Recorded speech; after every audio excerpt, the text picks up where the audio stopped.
Assalamualaikum warahmatullahi wabarakatuh. Waalaikumsalam. Saya nama saya Bobby Busta. Nah itu sih nama panggilan, nama aslinya Ferzita Fernandia. Saya dari komunitas Pride Mustang, juga dari Men's Republic juga. Jadi kebetulan kita juga dari 4 komunitas gabung ke Pride Mustang gitu. Yang saya mau tanya ke Bapak polisi ya, Pak siapa namanya Pak? Ojo. Pak Toyo ya.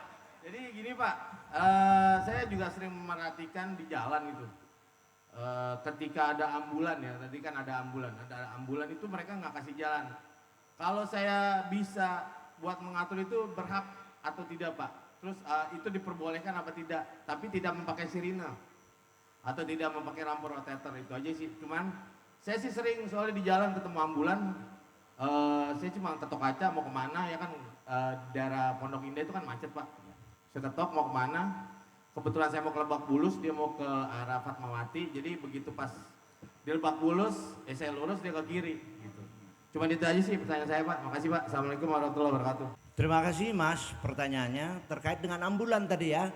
Saya sampaikan bahwa secara kemanusiaan memang kita ingin membantu tetangga kita, mungkin teman kita karena ada keperluan untuk dikawal ambulan itu, mungkin kita boleh secara kemanusiaan. Tapi kalau kita bicara undang-undang lalu lintas, kewenangan untuk pengawalan ada di Polantas. Sesuai dengan pasal 158 Undang-Undang Lalu Lintas, pengawalan pengaturan yang ada di jalan yang memberikan petunjuk, perintah dan mengarahkan itu adalah polisi lalu lintas. Terkait dengan misalkan ada keinginan membantu, boleh membantu sebetulnya. Tetapi dengan gaya dan perilaku yang kira-kira membuat orang itu tidak antipati. Kita sebagai polisi saja, saya selalu sampaikan kepada kawan-kawan, jangan berperilaku membuat orang menjadi simpati. Tetapi kita harus membuat orang menjadi empati sama kita.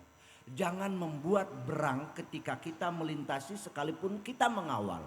SOP pengawalan mulai dari meminta jalan, meminggirkan orang untuk kita mendahului dan lain-lain selalu diwanti-wanti oleh saya.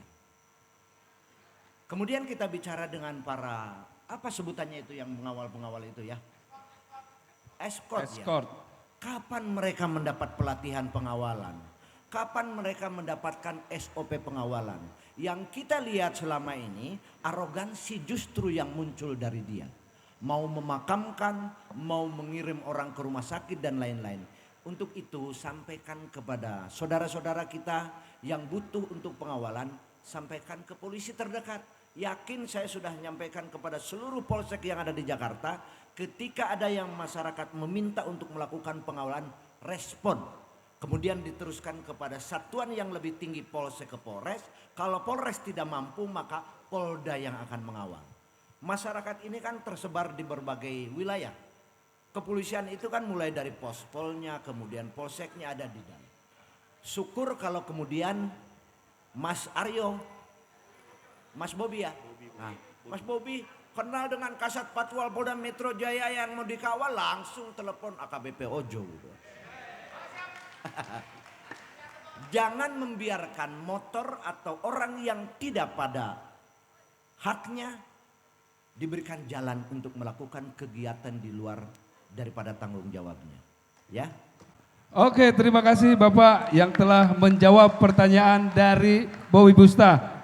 Jadi intinya pertanyaan dari Bobby Busta itu adalah langsung hubungi kepolisian terdekat. Bahwa kepolisian terdekat adalah barometer kita dalam hal apapun. Oke, jadi jangan sampai mengawal tanpa ada aturan SOP-nya yang jelas. Yang tadi Bapak sampaikan adalah ugal-ugalan lah, segala macam lah pokoknya, mengganggu lalu lintas yang lain. Jadi lebih baik langsung call ke kepolisian terdekat. Mungkin gitu ya Bobi ya? Oke, terima kasih. Oke, pertanyaan yang kedua dari siapa? Ya, siap. Ini dari Divisi Keamanan Pride Mustang Indonesia mau menanyakan ke 3 narasumber. Ke Bapak Ojo Ruslani, kita mau menanyakan kalau ada kecelakaan di jalan, gimana kita sebagai pemotor lah. Gimana tanggung jawab kita sebagai pemotor gimana? Untuk Pak Boy Hamzah, kita tergabung di IMI. Tanggung jawab IMI. Bukan, sorry. Siap. Boy Hamzah ini bukan dari IMI. Siap. Ya. Pak Dodi Irawan. Maksudnya Pak Dodi Irawan. Sebagai dari IMI, gimana tanggung jawabnya dari IMI untuk mengatasi masalah-masalah di kecelakaan di jalan dan lain-lain untuk touring ya? Ya, itulah. Untuk Pak Boy Hamzah dari Sri Kandi Mustang menanyakan kapan bergabungnya. Itu menanyakan dari Sri Kandi. Ya. Nah, ini hanya perwakilan kita. Bahwa dari Sri Kandi Mustang menanyakan Pak Bung Boy Hamzah kapan bergabungnya? Ditunggu segera. Mohon jawabannya. Terima kasih. Wassalamualaikum warahmatullahi wabarakatuh. Kacau nih, cewek-ceweknya Pride Mustang gercep banget ya. Nggak tahu lihat yang bening aja langsung gercep, gimana sih? Silakan Bapak masing-masing berjawab. Terima kasih Pak pertanyaannya. Saya ulangi pertanyaannya, bagaimana tindakan kita ketika kita menemukan kecelakaan di jalan? Saran saya, pertama nomor handphone kawan polisi yang Bapak punya, kabarkan. Sekarang sudah ada nomor handphone saya, kalau ada kecelakaan kabarkan saya. Kalau Bapak mengetahui misalkan kejadian di Polsek Tebet, kenal dengan Kapolsek Tebet, boleh. Kalau kejadian misalkan di Ciracas, Bapak kenal dengan Kanit Lantas Ciracas, boleh hubungi ke saya, boleh. Tujuannya adalah untuk memberikan informasi dan kami penerima informasi harus bergerak. Menyampaikan bahwa ada kecelakaan, salah satu yang harus kami lakukan adalah mengirimkan anggota terdekat dengan kejadian. Salah satu kemudian dari anggota meluncur ke sana termasuk untuk menyiapkan ambulan. Yang kedua, mengetahui nomor-nomor penting, misalkan rumah sakit. Bapak misalkan ada di wilayah tertentu, tahu nomor telepon rumah sakit yang bisa dihubungi, emergensi dan lain-lain, lakukan itu. Kemudian tahap kedua, yang pertama kita lakukan adalah mengatur lalu lintas, karena biasanya ketika ada kecelakaan yang pertama terjadi adalah kemacetan. Kita sebagai rider mengutamakan kemacetan harus segera diurai sambil kita bisa mengamankan orang yang jatuh ini, jangan sampai ada barangnya diambil oleh orang yang tidak bertanggung jawab. Amankan. Kemudian berikutnya perlu saya sampaikan, apakah ada kewajiban kita untuk mengangkat korban dari jalan ke pinggir misalkan. Lihat situasi. Kalau seandainya dalam keadaan kritis, jangan sekali-kali untuk diangkat dulu. Kalau seandainya ada tabrakan mobil dan lain-lain, kemudian ada orang yang tergencet di dalamnya, jangan diangkat dulu. Langkah pertama kita lakukan tadi, menghubungi kawan-kawan nomor polisi yang ada di handphone kita. Mungkin Kapolseknya, mungkin saya, mungkin siapa dan lain-lain, segera hubungi. Tapi ketika kita melihat orang tergelepar di jalan dan membutuhkan pertolongan, jangan diambil dulu. Karena kita bukan ahlinya untuk masalah ini.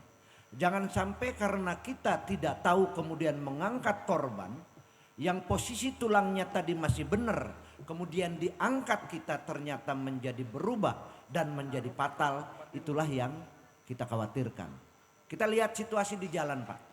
Kalau cuman kecelakaan biasa-biasa aja kemudian kita menolong orang, meminggirkan orangnya, meminggirkan motornya dan lain-lain.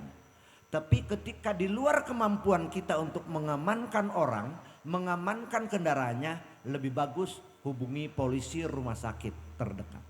Itu dari saya ya Pak ya. Oke, terima kasih Pak. Oke, tadi pertanyaannya bagus ya. Tanggung jawab IMI terhadap klub. Sebenarnya bukan tanggung jawab IMI terhadap klub. Bagaimana IMI membina klub, pembinaan ya. Kalau tanggung jawab ya pasti motor-motor Bapak jalan sendiri, semua pakai uang bensin Bapak sendiri kan. Nah, tanggung jawab IMI terhadap klub itu bermacam-macam Pak. Pada saat teman-teman terdaftar di IMI, itu kita ajak bicara semua Pak. Jadi di IMI sendiri itu bermacam-macam divisi dan pelatihan-pelatihan yang ada. Kalau kita bicara untuk roda 2, kita mempunyai namanya Pak safety riding dan defensive riding. Itu untuk khusus kita akan sekolah Pak. Teman-teman itu akan diajarkan dari pagi sampai sore, biasanya ada setengah hari. Itu kita memberikan narasumber-narasumber dari IMI, pembicara-pembicara IMI. Itu bisa jadi dari pembalap, dari praktisi touring, ya minimal mereka-mereka yang sudah punya lisensi Pak. Kayak saya kan juga sudah pernah sekolahnya, kita punya lisensi dari IMI, dari Australia, sama dari Thailand. Kita sudah keliling beberapa negara ikut sekolahnya. Dan tugas kami itu adalah melatih Pak. Jadi kayak Bapak mungkin karena baru, tapi kalau teman-teman klub yang lain itu selalu kita edukasi dengan kegiatan safety riding dan safety riding dan defensive riding. Itu tugasnya adalah pembinaan. Di satu sisi bukan hanya pembinaan sebatas pelatihanan Pak, tapi kita bikin namanya di IMI itu, di DKI itu ada namanya tim Pak. Ada misalnya Bapak di klub nih, Bapak hobinya di mana? Touring. Nah, kita mempunyai ada namanya tim, itu ada tim safety. Di situ berkumpulnya ahli-ahli safety dan teman-teman klub untuk membahas kegiatan-kegiatan touring ataupun kegiatan-kegiatan bagaimana cara berkendara yang baik dan benar. Di situ ada. Terus ada lagi rekan-rekan di klub ini yang hobinya, Pak, saya hobi sosial Pak. Oh oke. Kita ada namanya divisi, itu adalah divisi safety. Divisi safety, jadi safety, ada divisi safety, divisi touring, divisi racing. Jadi teman-teman yang hobinya, kalau misalnya ada kegiatan sosial, ya itu ada divisi rescue. Nah, divisi rescue ini besar sekali teman-teman, itu termasuk yang di IMI itu banyak peminatnya dan rata-rata terdiri dari anggota-anggota klub. Mereka berkumpul melaksanakan kegiatan rescue, itu pelatihan-pelatihanan, karena gini, kalau unit rescue itu kan bukan berarti kita menolong orang yang tadi disampaikan oleh Pak Ojo, bukan, tapi ada tekniknya dan itu ada pelatihanannya. Bagaimana kita menggeser orang dari pinggir jalan, dari tengah jalan ke pinggir jalan, itu ada tekniknya semua.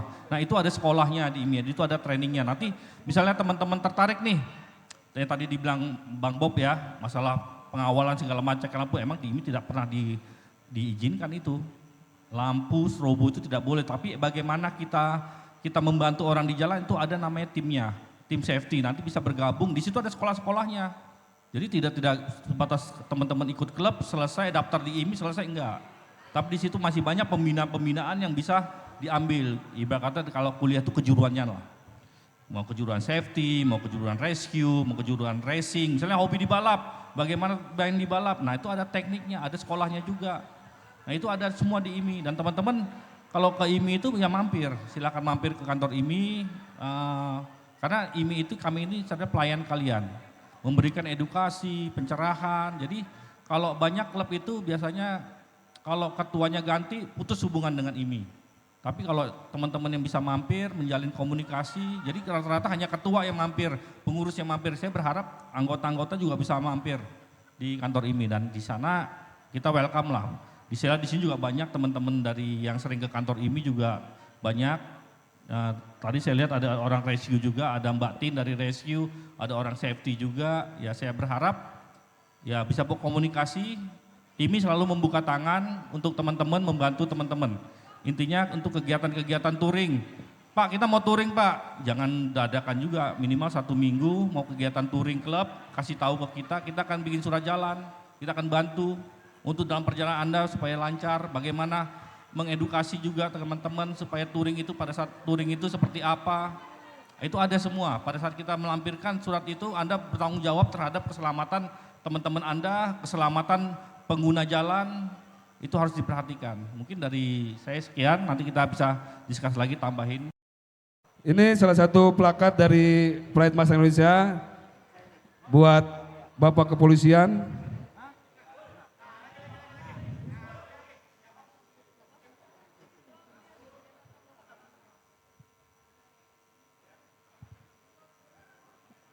Oke, terima kasih. Plakat kedua yang akan diserahkan dari Pride Mustang yaitu Om Saichu yang akan menerima dari Ikatan Motor Indonesia. Pak Dodi.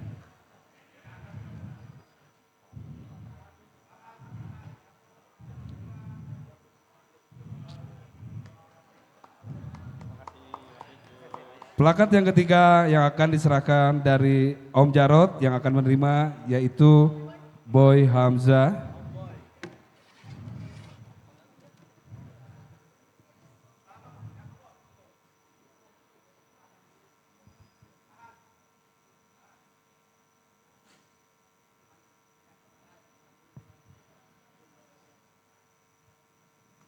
Oke, terima kasih. Itulah salah satu rangkaian talk show dengan tema skill, knowledge, and attitude yang telah dipaparkan ketiga narasumber, ada dari kepolisian, ada dari IMI, ada dari artis aktor Indonesia. Terima kasih ketiga narasumber yang telah memberikan edukasi dalam hal skill, knowledge, dan attitude.